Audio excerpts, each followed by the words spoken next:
Good morning, my Tubies, TikToker, SheilaTruelove.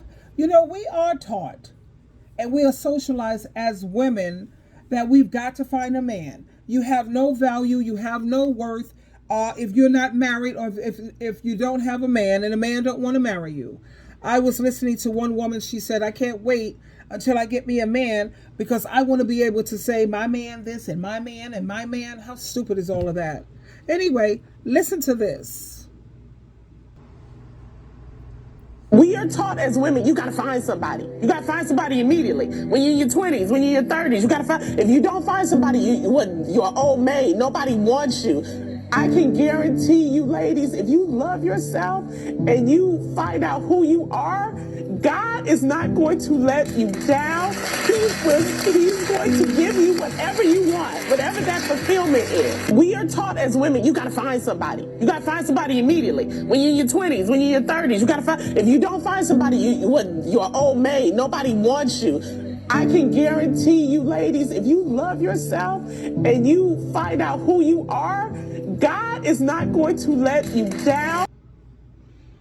You know, all our life as we're growing up as women, we are taught to look for someone all our life instead of getting to know ourselves, and instead of focusing on what we need. We're not raised that way. You want to be a bride, you know, you have, when you're raised, you have dolls, baby dolls, so you can learn how to be a mommy and how to take care of the baby, whatever, child. Please, I'm so done with that. And you can look at her tears and you can see that she has experienced a lot of pain and she has overcome a lot of pain. So she really knows what she's talking about.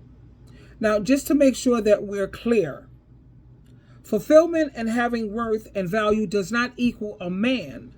The sooner women learn that a man is not the be-all that ends all, the better off she'll be. There is no greater love than the love we have for God and Christ and for ourselves. Self-love is unbeatable. It's peace. You replace loneliness with peace. Think about that for a moment. Replace loneliness with peace. And we have to remember it's not our will, but it's God's will to be done. And a lot of women say, I've been praying to God. I've been praying and praying for God to be the one to pick my mate because I don't want to become unevenly yoked. And the Bible does say, what God has joined together, let no one put asunder or pull apart. At the same time, women refuse to accept the fact that a lot of times God and Christ is saying marriage is not for you, and they don't want to accept it. They just refuse to accept it, so they'll go out there, and instead of what God has joined together, they let what Satan, the devil, has joined together, because God, our Father, will never put any of his daughters with someone who's going to abuse them, use them, take advantage of them, whether it's financially, mentally, emotionally. God would never unite his daughters with someone like that. And women, you got to keep in mind, what does the Bible say? Do not become unevenly yoked with unbelievers. Now, you have a lot of these men this day and age all on dating apps and all on these dating shows. I want a Christian woman. I want me a Christian woman. Is he a Christian man? Does he take the lead spiritually? Does he provide you with spiritual food? I know a lot of women are worried about him providing them with money and material things, but how many women are really concerned about having a man who's a real provider? And that's spiritual food, because we live in a very toxic world and there's a lot of toxic people, and in order for you to have the proper tools and equipment to battle out in this world, you have to be spiritually strong, especially when it comes to raising your children. Like, I look at Kendra G and I see all these women, they have 1, 2, 3, 4, 6 kids, several different baby daddies, and they have the nerve to be on these shows looking for another man instead of educating their children, building their children up spiritually.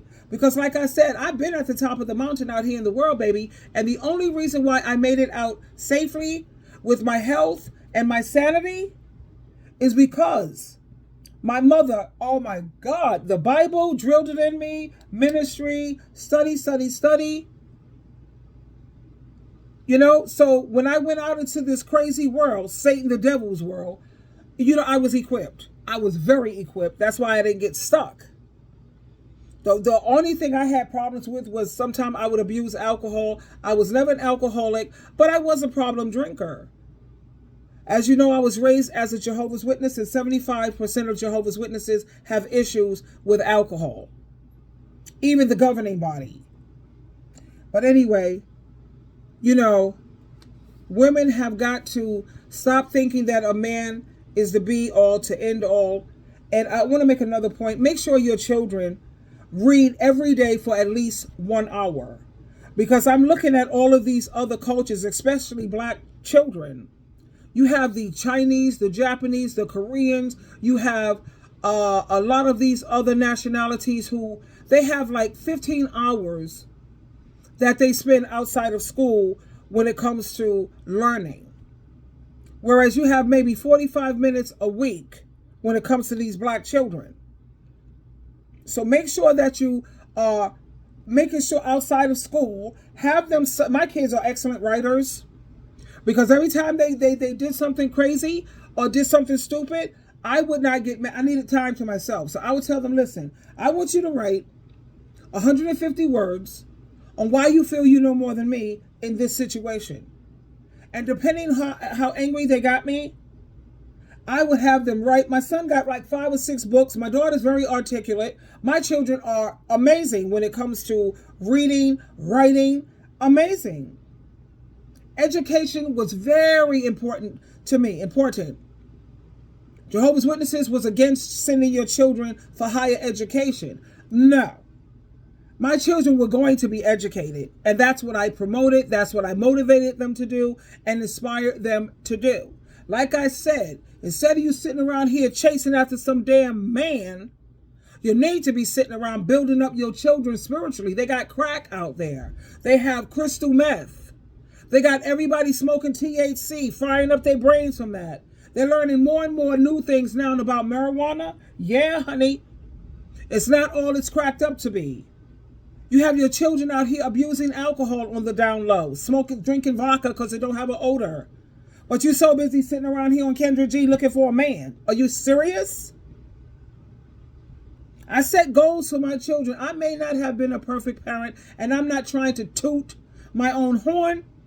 I'm trying to help women wake up and focus on what's important and what's not. What should be your priority? I set goals for my children. 1, I want them to be God-fearing on Jesus and Jehovah and Jesus team. 2, I wanted them smart and educated.